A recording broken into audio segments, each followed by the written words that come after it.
Greg was having a bad day. A really bad day. It all started when he woke up late because his alarm didn't go off. He rushed through his morning routine, skipping breakfast, and dashed out the door. In his hurry, he managed to spill coffee all over his pants. The hot liquid soaked through, making him wince in pain and frustration.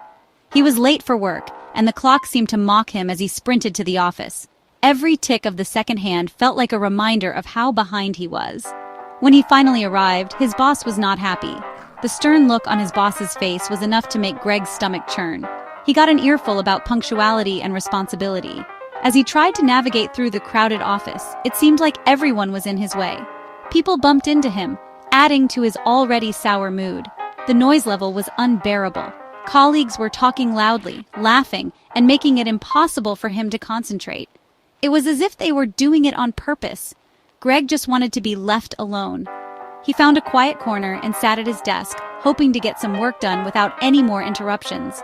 He grumbled to himself as he walked to the printer, mumbling about how inconsiderate everyone was. The printer, of course, decided to jam just as he needed it most. People need to chill out, he thought, feeling the weight of the day pressing down on him. All he wanted was a moment of peace in the chaos of the office. The office was a busy place. People rushed around, talking on phones and typing on computers. Greg didn't know most of their names. He didn't care to learn them. They were just faces in the crowd, just obstacles in his way. He grabbed his papers from the printer. Almost time to go home, he thought. Can't get here fast enough. As Greg hurried back to his desk, he couldn't help but feel the weight of the day pressing down on him. The office was bustling with activity, and deadlines loomed over everyone's heads like dark clouds. He passed the janitor, Mr. Rodriguez, who was diligently cleaning the hallway. Despite the chaos around him, Mr. Rodriguez always seemed to have a calm and cheerful demeanor. Mr. Rodriguez was always smiling, a warm and genuine smile that could light up even the dreariest of days. It was something Greg had noticed many times before. Greg didn't know how he did it. How could someone remain so positive in a place that often felt so stressful and overwhelming?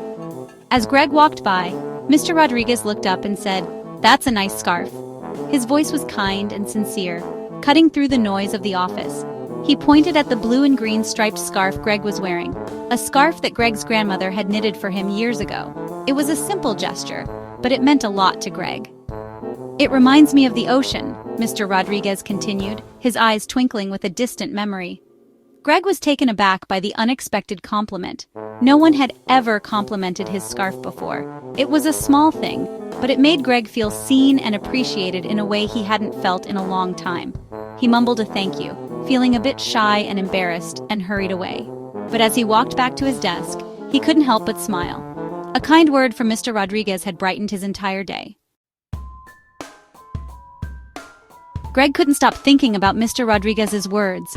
They echoed in his mind, resonating with a truth he hadn't considered before. People are more than just their actions, Mr. Rodriguez had said. They're a collection of experiences, emotions, and stories.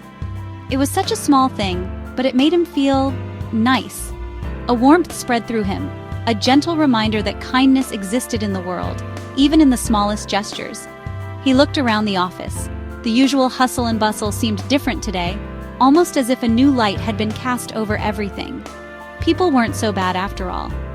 He noticed the way they interacted, the small acts of kindness that often went unnoticed. The lady with the bright pink glasses was helping a co-worker. She had a way of making everyone feel at ease, her laughter infectious and her patience endless. The guy with the crazy hair held the elevator for someone. It was a simple act, but it spoke volumes about his character. Maybe, Greg thought, there's more to people than meets the eye. Perhaps everyone had a story, a reason for their actions, and a heart capable of kindness. He felt a shift within himself, a newfound appreciation for the people around him. The next day, Greg decided to make an effort. He smiled at people in the elevator. He helped someone pick up dropped papers. It felt good, really good.